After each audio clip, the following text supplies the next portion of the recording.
جی فرمائیں، آپ فرمائیں۔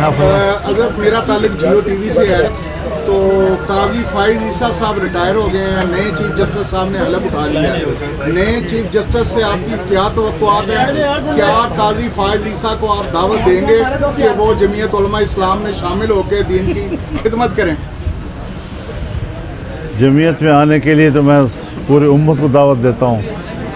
اگر ہم نے یہ راستہ چنا ہے اور دنیا اور آخرت کی کامیابی کے لیے چنا ہے تو دوسروں پر کیوں ہم بخل کریں گے؟ ہر ایک کے لیے سعادت سمجھیں گے۔ لیکن بہرحال وہ بڑے آدمی ہیں، پاکستان کے چیف جسٹس رہے ہیں اور اب وہ چلے گئے ہیں۔ میرے خیال میں یہ معمول کا نظام ہے، ایک جاتا ہے دوسرا آ جاتا ہے۔ ہمارے ہاں پتہ نہیں ان تبدیلیوں کو غیر معمولی کیوں پیش کیا جاتا ہے، سمجھ میں نہیں آ رہی مجھے یہ بات۔ اور جو چلے گئے اللہ تعالیٰ ان کو زندگی میں خوشیاں نصیب کرے، جو آ گئے ہیں اللہ تعالیٰ ان کو اپنی ذمہ داریوں میں سرخرو فرمائے اور سرخروئی کے ساتھ اپنی ذمہ داریوں سے عہدہ برا ہونے کی اللہ ان کو توفیق عطا فرمائے۔ اچھا مولانا صاحب، عبدالحنان میرا نام ہے، ایئر وائی سے تعلق ہے۔ آپ نے جس خوبصورتی سے 26ویں آئینی ترمیم میں آپ کو اور آپ کی جماعت کا کردار رہا ہے، آپ نے ایک لفظ استعمال کیا کہ زہریلے ناک کے دانت توڑ دیے، تو عام الفاظ میں عوام کو کیسے سمجھائیں گے کہ وہ کون سا زہر تھا جو آپ نے نکالا اور وہ کون سا زہر تھا جو آپ نہیں نکال سکے؟ اس پہ میرے خیال میں بار بار ایک لفظ تکرار کرنا میرے خیال میں مناسب نہیں ہوتا۔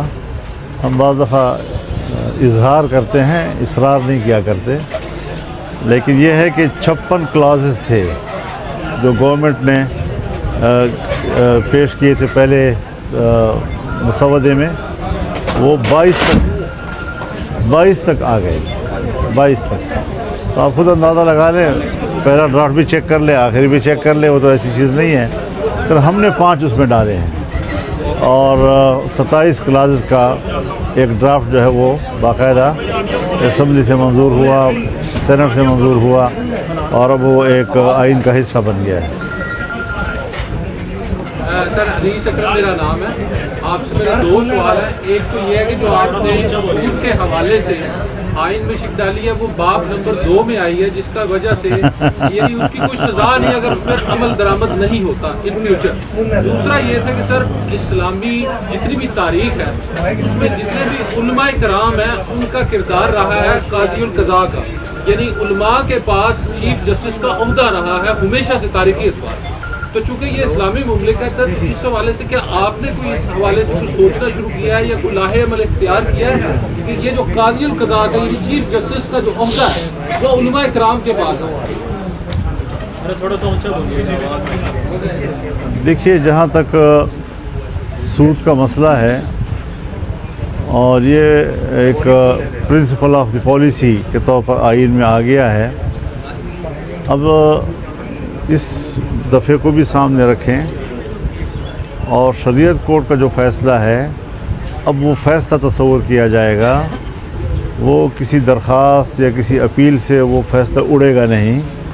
اور اگر سپریم کورٹ 1 سال میں اس اپیل پر فیصلہ نہیں دیتی تو شریعت کورٹ کا فیصلہ مؤثر ہو جائے گا۔ تو اس ربا کے ختم ہونے کے اور اس کو ملا کر جب آپ پڑھیں گے تو اس کا معنی یہ ہوگا کہ مکمل طور پر معاملہ طے ہو گیا ہے اور اب 1 جنوری 2028 سے سود کا کاروبار ہر شعبے میں وہ ختم ہو جائے گا اور اللہ تعالیٰ کرے کہ اس میں کوئی مشکلات نہ آئیں۔ باقی رہا کہ کسی عالم دین کا، دیکھیے آپ کے جو ملک کا نظام ہے، عدالتی نظام خاص طور پہ، وہ LLB اور LLM پہ بیس کرتا ہے اور اس میں پھر ظاہر ہے جی کہ جو انگریزوں کے زمانے سے نظام چلا آ رہا ہے وہ بدستور برقرار ہے۔ اس وقت میں ایسا کوئی تنازع نہیں کھڑا کرنا چاہتا کہ جس میں علماء اور وکلاء کے بیچ میں کوئی تصادم آئے۔ یہ باہمی افہام و تفہیم سے ہی حل ہو سکتا ہے اور اس میں کوئی شک نہیں ہے کہ اگر ہم نے ملک میں شریعت نافذ کرنی ہے یا شرعی قوانین لانے ہیں تو جتنا علماء کرام اس پر ادراک رکھتے ہیں شاید دوسرے اتنا نہ رکھتے ہوں۔ گنجائش تو موجود ہے لیکن رکاوٹیں بھی ہیں، تو رکاوٹوں کو بھی تو ایک شائستگی سے ہمیں دور کرنا چاہیے، نئے کہ تصادم کی صورت میں۔ سر کی بات کہہ رہے تھے، کل آپ نے تحریر کی ہے تو اس میں آپ نے کہا کہ ایک اور آئینی ترمیم لانے کی کوشش کی جا رہی ہے اور کہیں نہ کہیں حکومت میں آپ مستقبل کے سیاسی منظرنامے میں کیا دیکھ رہے ہیں کہ جو موجودہ حکومت ہے کیا یہ جتنی آئینی ترامیم ہے کہیں اس طرح تو نہیں کہ وہ اپنے مستقبل کے 10 سال کو کلیئر کرنے کی کوشش میں ہے؟ تو آپ مستقبل کا سیاسی منظرنامہ کس طرح دیکھ رہے ہیں؟ اور دوسرا جو کل آپ نے 27ویں ترمیم کی بھی بات کی وہ کس تناظر میں گئی ہے کہ وہ کس قسم کی ترمیم ہے؟ میرے خیال میں ابھی ایسی کوئی سوچ حکومت کی طرف سے نہیں آئی، البتہ اب جیسے صحافی حضرات جو ہیں وہ اس قسم کے سوالات اٹھا لیتے ہیں، تبصروں میں لے آتے ہیں، تو ایک دور کے احتمال کے طور پر میں نے بات کی ہے، بظاہر ابھی ایسی کوئی چیزیں وہاں نظر نہیں آ رہی۔ آپ کہتے ہیں دھاندلی زدہ اسمبلی ہے یہ، اسی دھاندلی زدہ اسمبلی سے ہم نے 26ویں آئینی ترمیم منظور کروا لی، مزید مستقبل میں آپ اس اسمبلی کا کیا مستقبل دیکھ رہے ہیں؟ حضرت ہم نے ماشاء اللہ میں آئین میں تبدیلیاں کی ہیں، تو یہ بھلا ڈیجیور نہ ہو لیکن ڈیفیکٹو تو ہے ابھی، جس کے پاس اختیارات ہیں تو مؤثر تو ہو جاتے ہیں۔ تو آج ایسے حالات پیدا ہو گئے کہ جس میں اگرچہ ایک بل آیا لیکن اس بل کے اندر جتنی چیزوں پہ ہمیں اعتراض تھا وہ ایک ایک کر کے باہر نکال دی گئیں، اور پھر جس پہ اتفاق رائے ہوا اس اتفاق رائے کو اسمبلی میں لا کر اور سینٹ میں لا کر پاس کیا گیا۔ بانی پی ٹی آئی کی خواہش ہوئی کہ اڈیالہ جیل میں مولانا سے ملنا چاہتا ہوں، کیا آپ جائیں گے اگر ان کی ابھی میرے پاس کوئی خواہش نہیں مولانا صاحب اس میں ایک سوال ہے، ملک کس چیز سے نعرہ لگایا؟ پاکستان میں ملک فضل نام ہے، نیوز 1 ٹی وی چینل سے متعلق ہوں۔ آپ سے میرا سوال ہے کہ آج عمران خان کو 449 دن ہو گئے ہیں جیل کے اندر، آپ کیا سمجھتے ہیں اگر پی ٹی آئی احتجاج میں جاتی ہے جس طرح غیر آئینی اقدامات میں جا رہے ہیں، کیا عمران خان کے حوالے سے ان کی رہائی کے حوالے سے اقدامات اٹھائیں گے آپ؟ جب ان کی پارٹی رابطہ کرے گی پھر اس کو بات کریں گے۔ سر سلیمان معظم میرا نام ہے، ڈول چینل سے۔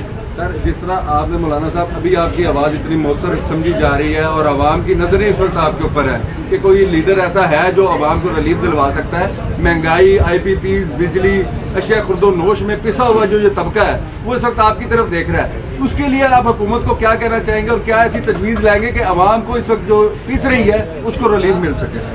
دیکھیے عوام کا مسئلہ اپنی جگہ پر یقیناً ہے، اور یہ تنزل جو ہے یہ ملک کی معیشت کا انحطاط یہ 2018 کے بعد شروع ہو گیا تھا، اور اس حد تک ہماری ملک کی معیشت کو نقصان پہنچا کہ اب اسے دوبارہ اٹھانے میں بھی بڑی دقت محسوس کی جا رہی ہے۔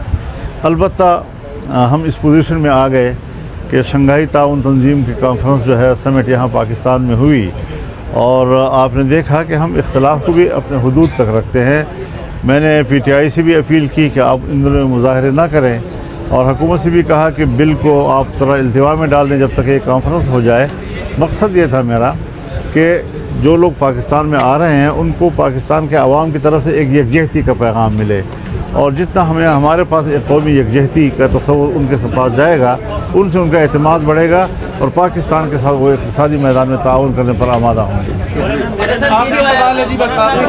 سویلین بالادستی کے لیے آپ حکومت کا ایک بڑا موقف رہا ہے، لیکن اس وقت جس طریقے سے وائلیشن ہو رہی ہے اور انسانی حقوق کے خلاف ورزی ہو رہی ہے، تو آپ کیا سمجھتے ہیں کہ پاکستان کا اس حوالے سے سویلین بالادستی کے حوالے سے کیا ہم کبھی اس منزل تک پہنچ سکیں گے جس کا خواب آپ کے بزرگوں نے پاکستان بنانے؟ دیکھیے بنیادی انسانی حقوق جو ہیں وہ پاکستان کے آئین کے آرٹیکل 8 سے وابستہ ہیں، اور جب اس میں ترمیم کی تجویز لائی گئی تو ہم نے مکمل انکار کر دیا اور اس کو پورے ایجنڈے سے نکال دیا۔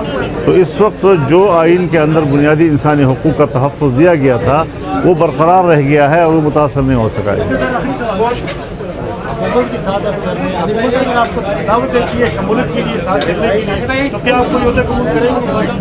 ہم نے جو کچھ کیا ہے ایک فریق کے طور پر کیا ہے، وہ حکومت تھی، ہم اپوزیشن تھے، اور میں اپوزیشن کی دوسری پارٹیوں کو اعتماد میں ساتھ ساتھ لیتا رہا، ان کی تائید حاصل ہوتی رہی، لہٰذا اب بھی ہم اپوزیشن میں ہیں۔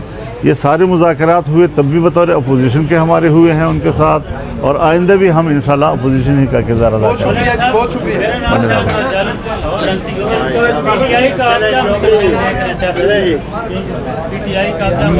مجھے اپنے مستقبل کا پتہ نہیں ہے، آپ پی ٹی آئی کی بات کریں۔ اللہ